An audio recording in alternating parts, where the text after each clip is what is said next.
Hey everybody, it is now time for the start of my Pokemon White video walkthrough.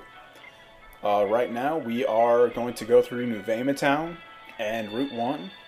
Here you can see Professor Juniper, the lovely female professor of the Unova region. She is the first female professor ever. Little historical fun fact for you.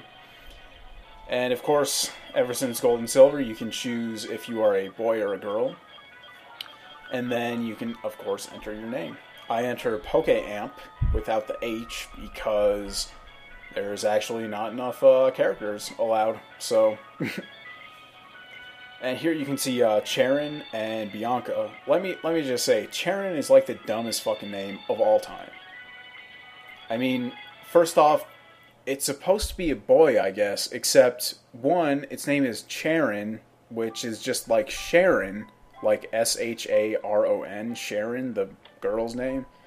And on top of that, the dude looks like a chick. So, that's just like terrible design. So, yeah, someone was completely overlooking something. But anyway, there you see Professor Juniper running into your house. Not really running, but... And then now, hey, what do you know? There's a present. I wonder what could be inside. Who the hell would ever guess?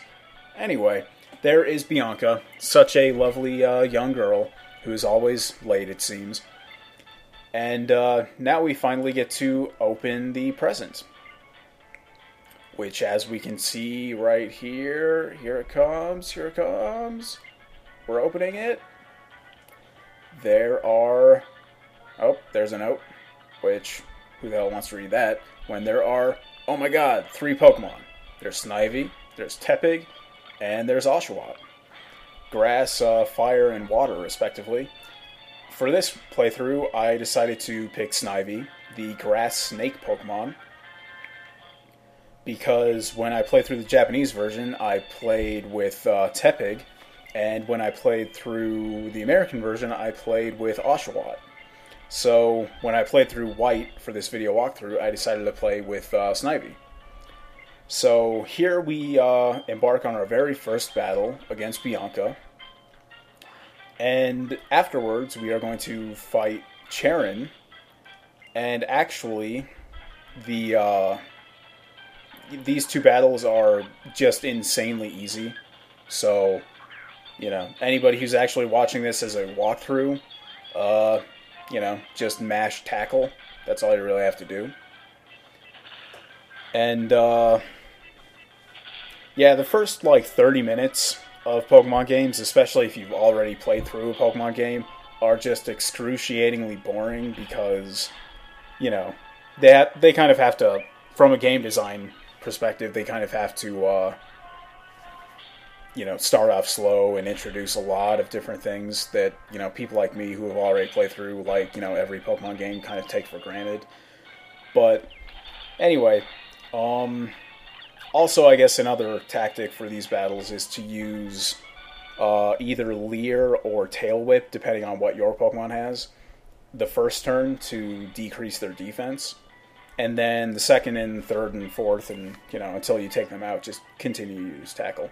So now the room's a complete mess, and next on the docket is to battle Charon, and he so nicely heals all of your Pokemon, and Bianca's as well.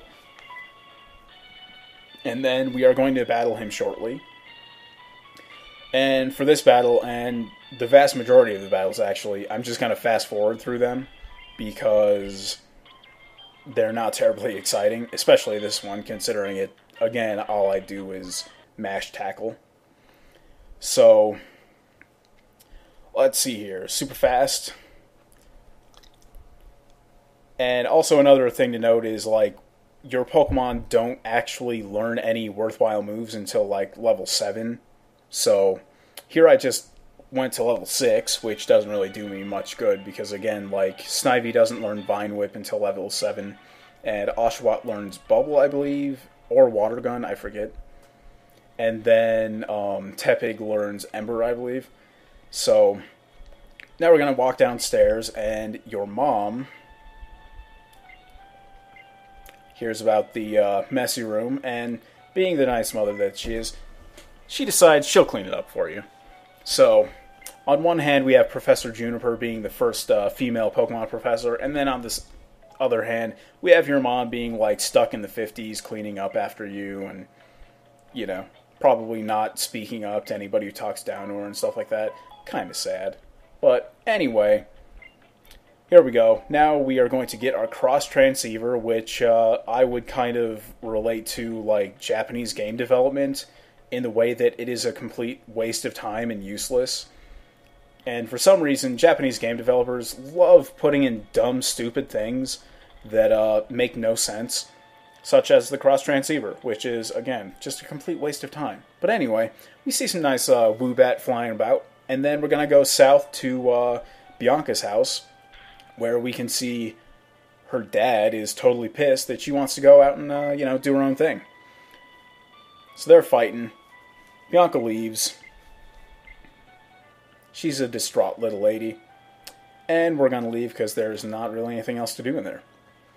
And now, up in the northwest corner of Nuvema town is Professor Juniper's lab, where our two rivals are waiting for us.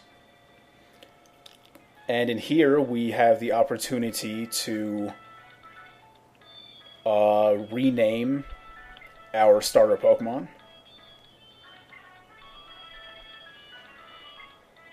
And here's a bunch of boring text that doesn't really amount to anything.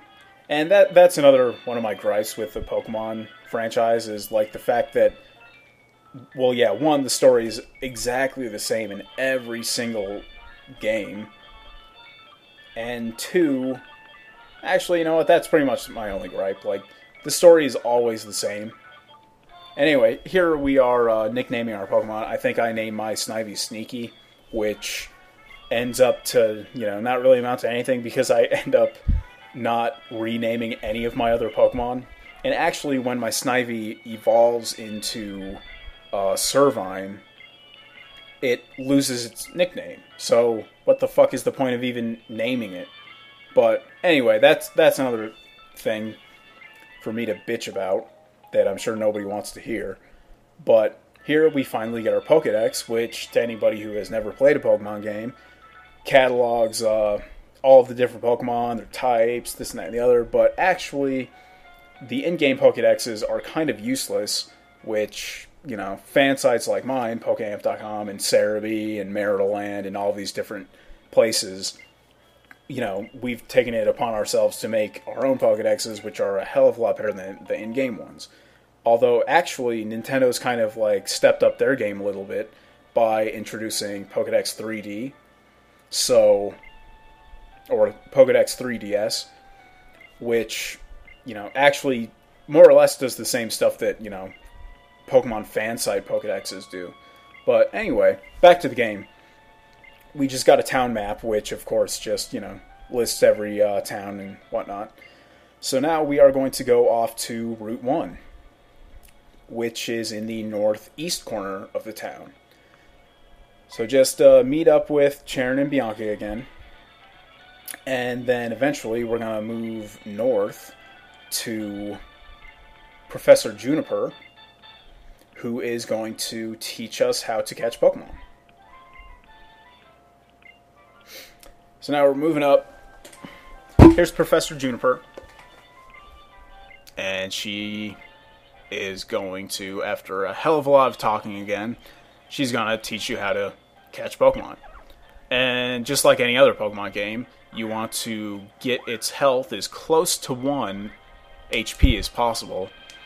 And if at all possible, you also want to inflict paralyzation or sleep or poison or burn, or what else is there? Freezing. You want to include stuff like that because it increases the likelihood of you catching the Pokemon. Of course, in the very beginning of the game, you can probably not even take its health down at all and just throw a Pokeball at it and it'll catch it. And also, I guess I should explain the different types of Pokeballs. Of course, there's the Pokeball, which is like the standard, Pokeball. Then there's the Great Ball and the Ultra Ball. The Ultra Ball is the strongest Pokeball next to the Master Ball. And of course the Master Ball always catches, but you typically only get one throughout the course of a game. Although in Castelia City, later on in the game, if you trade with, I think it's 50 different people over the global trade system, you can get a Master Ball, but that would take forever. So, anyway, Sharon and Bianca kind of like challenge you to a Pokemon catching contest, but it really, again, in Japanese game development fashion, it doesn't really amount to anything. So here you can get a potion from this person, which really comes in handy early on in the game. And just like Pokeballs, potions are also like a multi-tiered item, such as Potion, Super Potion, and Hyper Potion, and Max Potion. So here I get into my first wild Pokemon battle, and in the rest of these videos I'm just going to edit them out, but considering this is the very first one, I thought I should keep it in. So, considering I'm still level 6, I'm just going to mash Tackle again. But at the end of this battle, I actually go up to level 7, and I learn Vine Whip, which is a pretty badass attack, you know, for the very first hour or two of the game. So if I didn't knock that out, it probably would have had like 1 HP left, which would have been great for catching it. But I knocked it out, so that sucks. Anyway, so here we go. We're going to compare Pokemon, and of course I didn't catch any, so... But if, you know, even if you caught 5 extra Pokemon and you have a total of 6, it wouldn't fucking matter. It would still be pointless. Which is something I totally fucking hate in video games, when they have an opportunity to give you a cool little item or, you know, do something cool, and they just totally miss the ball. But anyway, there's the cross transceiver. It's essentially just like a video phone, and actually you can use it with like real life people locally. But again, if you're close enough to use the cross transceiver, why wouldn't you just like talk to them in person? But anyway, I don't want to go off on too big of a rant there. We're now in Accumula Town, and I will see you in the next video.